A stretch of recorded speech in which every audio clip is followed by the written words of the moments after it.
Donc on vous a fait une petite liste et à vous de retrouver bien évidemment à qui correspond cette galère. Alors j'ai eu des relations intimes dans le train. Alors ça n'a rien à voir avec ce que j'ai dit, bien évidemment. C'est pas tellement une galère que de s'attraper dans un train. Alors j'ai eu des relations intimes dans le train. Alors. C'est Jean-Mi. Non. Non, bah pourquoi tout de suite Jean-Mi? Mais pourquoi? Parce que t'es plus détendu. C'est qui? Francesca, je pense. Non, Francesca?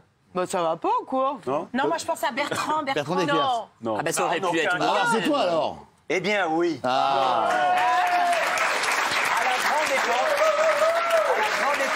parce qu'il y a un petit moment, les trains avaient encore, je ne sais pas si vous vous rappelez, vous savez, ces fameux rideaux, il y avait des compartiments où on pouvait mettre les rideaux, on pouvait encore ouvrir les fenêtres. Mais ça fait... Hein? La couchette, ça existe encore. Quand tu fais le train pour avancer ou comme ça, levez les deux là sur les rails. Là.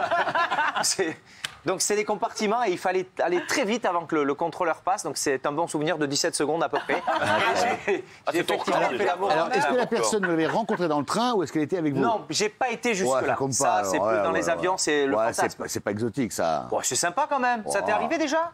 Alors moi, dans l'avion, alors je veux dire dans l'avion, alors dans un retour de Los Angeles. Ah, excuse. En première peut-être. Et je reviens en fait, l'avion venait de Tahiti et je me suis assis à côté d'une jeune femme. Air Tahiti nuit. Absolument, que je ne connaissais pas. C'était Francesca. Non, pas du tout.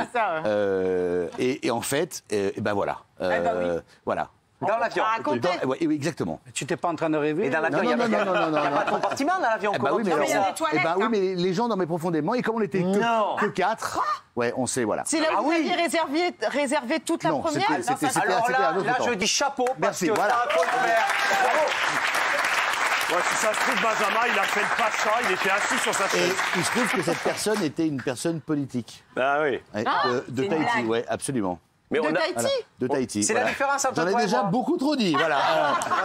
Mon avion a failli se cracher la semaine dernière. Alors, mon avion, c'est pas le sien, bien évidemment. Ça, c'est Magali. Non, ça, c'est... Magali. Ah, c'est Magali. Oui, Magali. Donc, c'est peut-être son avion à elle. Non, c'est un avion normal. Non, les jets, c'est horrible, ça bouge trop. Un avion de ligne. Oui, un avion logique, quoi. Logique. Un avion normal, un avion commercial. Ça s'appelle un avion de ligne, Magali. Je sais pas, un avion, ma foi, un avion, c'est un Airbus, avion, quelque chose de simple. De ligne ou pas de ligne. Quand je pense que je disais hier qu'elle faisait semblant d'être cruche. C'est une angoisse, c'est une rasera. Alors oui, racontez-moi. Eh ben, on a décollé. Il était bizarre, l'avion. J'ai l'habitude de prendre des avions, il était vraiment bizarre. Et puis, peut-être 30 minutes avant d'arriver, là, on voit les hôtesses en panique, les machins, ça bouge partout, etc. Et ils ont mis l'avion en phase d'alerte. Je ne savais pas ce que c'était.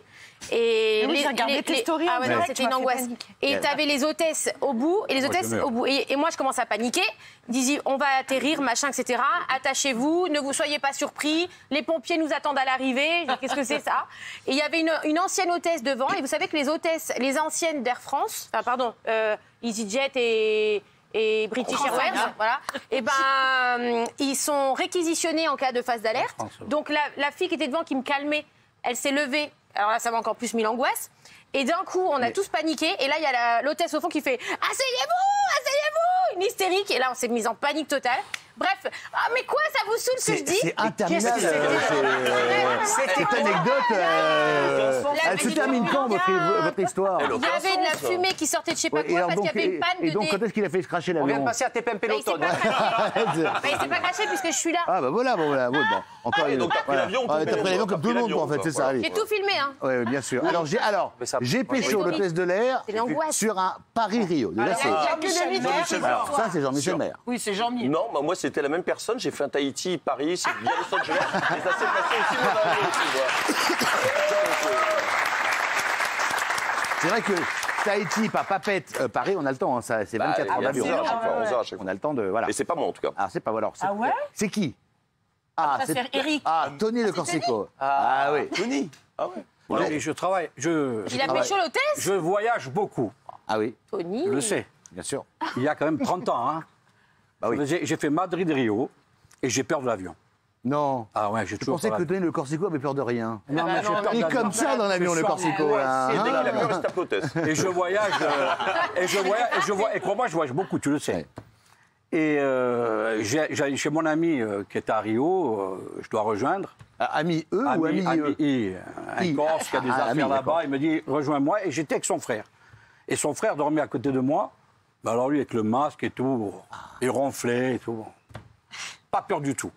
Et moi, dans l'avion, je tournais.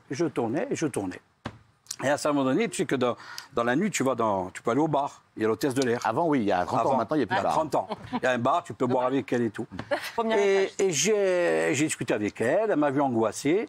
Elle m'a fait un petit massage. Ah oui. Ouais, et après, moi, je lui ai fait un petit massage. Et après, je raconte plus. Ah, d'accord. Donc après, c'était... Ah oui. C'est beaucoup de belles mythos. années, ça. Non, je le crois. Non, c'est possible. Moi, il n'y a pas de mytho. C'est possible. Parce que, en fait, Non, il n'y a pas de mytho. En fait, quand on fait beaucoup la navette, moi, je travaillais à Los Angeles, et en fait, on finit par connaître les équipages. Donc forcément... Vous allez justifier encore des cochonneries. Alors, pas du tout. Non, mais... Alors, dans le 777, je vous raconte, il y a en fait une cabine qui est au-dessus. Bah oui. Qui sert aux hôtesses et aux Voilà. pilotes. Voilà. Et donc, Voilà, pour le se 777, reposer. on peut monter là. Pas qu'une première classe. Et on est allongé et on est bien. et on est très bien. Très bien, même. Mais vous faites pas partie du personnel. Et Non, ensuite, mais j'ai des amis qui... Benji, et ensuite, j'ai très bien dormi. Bah, j'imagine. Alors, les amis, alors je me suis fait sortir d'un train par la police ferroviaire. Alors, ça, c'est... Ça, c'est merde, Bon, non ça, C'est c'est M. Mendes. C'est ça, ouais. C'est sûr. En fait, Ah oui. j'allais en boîte à Que tu avais Barneville-Carteret. cette veste. Voilà, à Barneville-Carteret dans le Nord, voilà. Et j'avais mes plafonds de cartes étaient full, et donc du coup je pouvais pas retirer, je pouvais pas payer.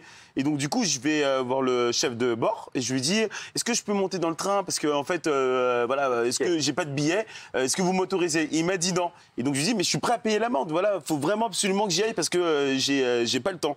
Et donc du coup il me dit non, je rentre quand même et je m'installe. Et le mec il me dit de toute façon le train ne partira pas tant que vous serez pas sorti. Bravo. Donc, et donc je lui dis bah franchement je vous ai dit que je suis prêt à payer l'amende. Et là il appelle la police ferroviaire. Et là les mecs ils arrivent, ils me descendent et voilà. Et il a pas pu aller danser. Et du coup j'ai pas pu danser. C'était une bien belle anecdote. Merci beaucoup. Mendes.